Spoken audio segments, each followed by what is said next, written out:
Board की तरफ। Second law of thermodynamics. Second law of thermodynamics की दो स्टेटमेंट है पेपर में, कोई भी एक लिखाना है आपको, आपको आनी दोनों चाहिए। अगर उसने टीचर ने बोला कि दोनों लिखो तो दोनों लिखनी पड़ेगी। अब मैं आपको दोनों का मेन एम बता देता हूँ।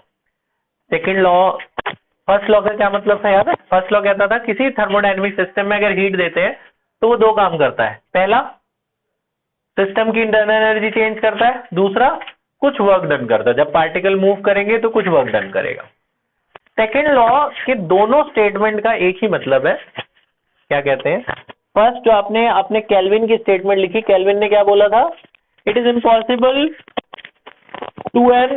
to construct an engine which will produce no effect other than extracting heat from a reservoir and performing equivalent amount of work। मतलब क्या है इसका?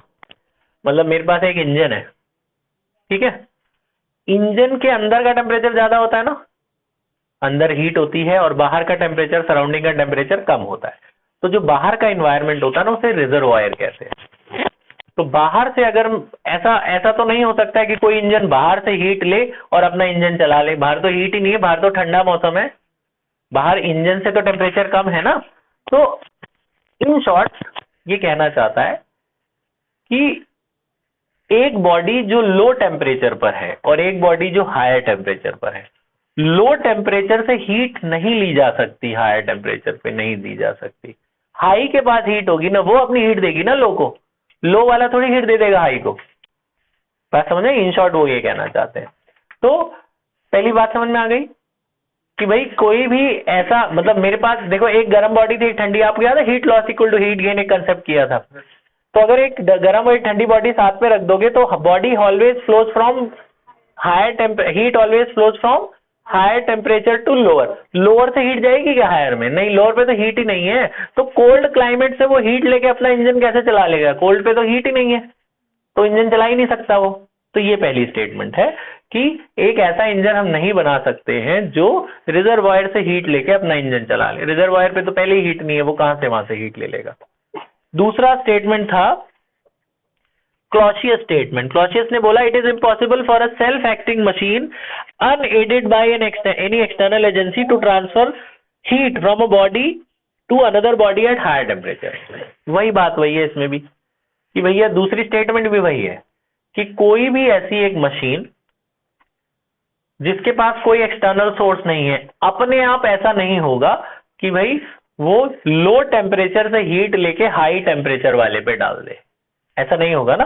Heat always flows from high temperature to low temperature. तो मैंने in short इन दोनों का अगर एक कॉमन स्टेटमेंट लिखने को आए तो आपने लिखना है कि it is impossible to derive heat from a body at lower temperature to body at higher temperature. Low से हाई पे हीट नहीं जा सकती, यही सेकेंड लॉ है। Heat always flows from high temperature to low temperature, simple, ठीक है ना।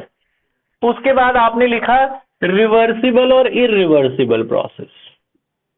रिवर्सिबल और इरिवर्सिबल प्रोसेस। रिवर्सिबल आपको पता है, ऐसा कोई थर्मोडायनेमिक प्रोसेस जो जिस स्टेट में चला था उसमें वापस आ सकता हो। जैसे हमने लिक्विड वाटर को फ्रीज किया, सॉलिड पानी बन गया, तो सॉलिड से वापस लिक्विड में आ सकता है ना, तो इट इज रिवर्सिबल, है ना। पानी को हमने इवेपोरेट किया, गैस बन गई, फिर गैस को वापस कंडेंस करके हम पानी में ला सकते हैं ना, रिवर्सिबल प्रोसेस।